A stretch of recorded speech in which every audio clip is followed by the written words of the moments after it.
तो चलिए आज बात करते हैं एक ऐसी डरावनी कहानी की, एक जन्मदिन की पार्टी जो देखते ही देखते एक भयानक सपने में बदल गई। ये कहानी है चार दोस्तों की और इसे सुनकर कहते हैं पैरों तले जमीन खिसक जाती है। मतलब शुरुआत से ही एक चेतावनी दे दी गई है कि जो होने वाला है वो बिल्कुल भी नॉर्मल नहीं होगा। तो सब कुछ शुरू होता है जन्मदिन की रात को। जगह है महाबलीपुर नाम का एक गांव और जश्न है राम के जन्मदिन का। और इस कहानी के चार मेन किरदार हैं अमन, बर्थडे बॉय राम, श्याम और एलेक्स। चारों एकदम पक्के दोस्त जो जाहिर है पार्टी के लिए इकट्ठा हुए हैं। अब राम का जो घर था ना, वो गांव के एकदम कोने में था। चारों तरफ बस घने पेड़, मतलब आसपास कोई नहीं। और ये जो अकेलापन है ना, यही आगे चलकर कहानी का एक बहुत बड़ा हिस्सा बनने वाला था। तो शाम को दोस्त आते हैं, सेलिब्रेशन शुरू होता है, देर रात तक पार्टी चलती है। सब कुछ बढ़िया था, लेकिन फिर अचानक बत्ती चली जाती है और गर्मी इतनी थी कि सबने फैसला किया कि चलो यार बाहर सोते हैं। रात के ठीक 2 बज रहे थे, सब गहरी नींद में सो रहे थे, तभी अचानक राम की आंख खुल जाती है। और यहीं से शुरू होता है असली रहस्य, पास के उस सुनसान घर का राज।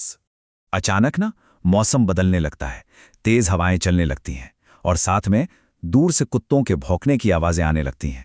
माहौल एकदम डरावना हो जाता है। देखिए, ये कोई ऐसा वैसा खाली घर नहीं था, एकदम सुनसान, कोई नहीं रहता था वहां। गांव वालों का मानना था कि इस घर में ना बहुत सारे राज दफन हैं। अक्सर लोगों ने अंदर से अजीब अजीब आवाजें भी सुनी थी। और उसी वक्त पता नहीं कैसे राम की नजर अचानक से उस घर की तरफ चली जाती है, जैसे कोई उसे खींच रहा हो। उसे अंदर से एक आवाज आती है, एक लड़की की आवाज, मुझे भूख लगी है, कुछ खिला दो, मैं बहुत भूखी हूं। सोचिए, उस वीरान घर के अंदर से ये आवाज आ रही थी।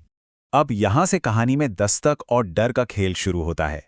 राम इतना डर जाता है कि वो अपने दोस्तों को जगाता है और फिर वो चारों मिलकर एक ऐसा फैसला लेते हैं जो उनकी पूरी जिंदगी बदलने वाला था। राम तो बहुत डरा हुआ था। वो कह रहा था कि चलो मम्मी पापा को बताते हैं, लेकिन दोस्तों ने उसे रोक लिया। वो सब कहने लगे कि नहीं, हम खुद जाकर देखेंगे कि आखिर माजरा क्या है। जब वो उस घर के दरवाजे पर पहुंचे तो उन्होंने जो देखा उससे उनके होश उड़ गए। दरवाजे पर ढेर सारे तावीज लगे हुए थे और एक पुराना सा ताला जड़ा था। मतलब ये घर वाकई में नॉर्मल नहीं था। अब सवाल ये था कि बंद दरवाजे के पीछे आखिर है क्या, और बस यही उन्होंने वो गलती कर दी जो नहीं करनी चाहिए थी। उन्होंने एक बड़ा सा पत्थर ढूंढा और उससे उस पुराने ताले को तोड़ दिया। फिर दरवाजे को धक्का देकर खोला और एक एक करके उस रहस्यमयी घर के अंदर चले गए। उन्हें बिल्कुल अंदाजा नहीं था कि वो किस मुसीबत में कदम रख रहे हैं। और जैसे ही चारों दोस्त अंदर घुसे, धड़ाम, दरवाजा अपने आप बंद हो गया।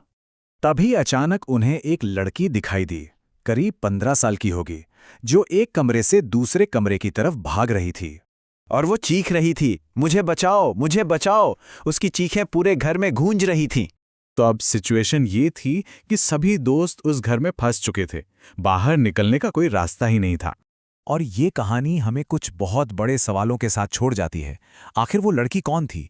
और सबसे बड़ा सवाल, अब वो दोस्त उस घर से बाहर कैसे निकलेंगे या निकल भी पाएंगे?